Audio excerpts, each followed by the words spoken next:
This is a true story here that I'm about to sing.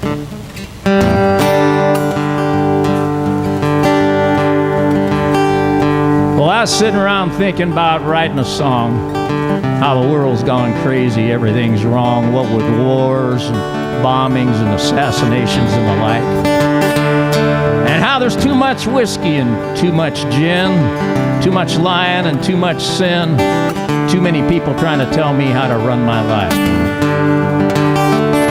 Well, I thought for an hour or more, I guess, and the more I thought, the more I got depressed, so I changed my mind and wrote a song about the love of my life. Well, I know what you're thinking. There he goes, a song about his wife, and God only knows I ought to write one. I've been married more than half my life. But I might not write what she wants to hear and spend the rest of my life saying, sorry, dear, and I just don't need that kind of marital strife. And besides, I don't like to see her pout. And with all that said, I just started out and wrote a song about the other woman in my life.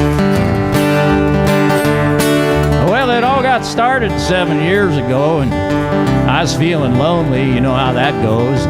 That's about the time she came upon the scene, with big brown eyes and a big brown nose and little brown claws on the end of her toes and a look that'd melt a heart of ice, if you know what I mean. I love my dog. She's my best friend. She's always there, she always cares, she always makes me grin. Well, she's standing there to greet me when I come rolling in, with a look in her eye that tells me that she's glad I'm home again. Well, from the first time I saw her, it was love at first sight, and I remember bringing her home that night and listening to her howl locked in a bathroom down the hall. But that all changed when my wife left town, because since there wasn't anybody else around, I brought her up to our room to sleep once and for all. I got her potty trained in a week or so, and now every time she has to go, she just goes to the door, rings this bell with her nose. And when she comes back in, I'll give her a treat. I know she thinks that that's kind of neat, because now she just goes to the door and rings the bell and sits in front of the treat jar. But she can catch a frisbee, she can catch a rat, and she's so much better than a damned old cat. And I don't want to offend any cat lovers, so I'll just say they're sweet.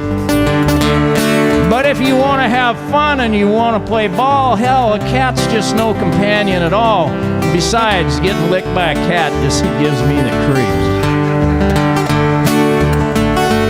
Well, people say she's spoiled, and I don't know. She just got away with humans, so I don't mind just because I know I'm loved.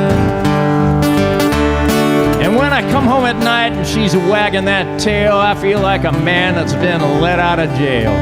It don't happen, no, don't matter what happened that day, I can rise above. I love my dog.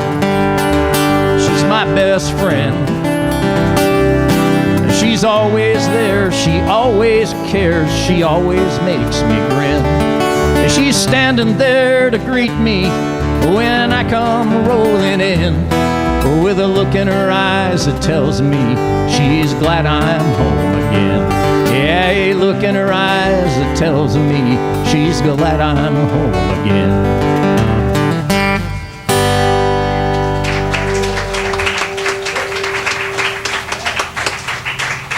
Dedicate that to Greg.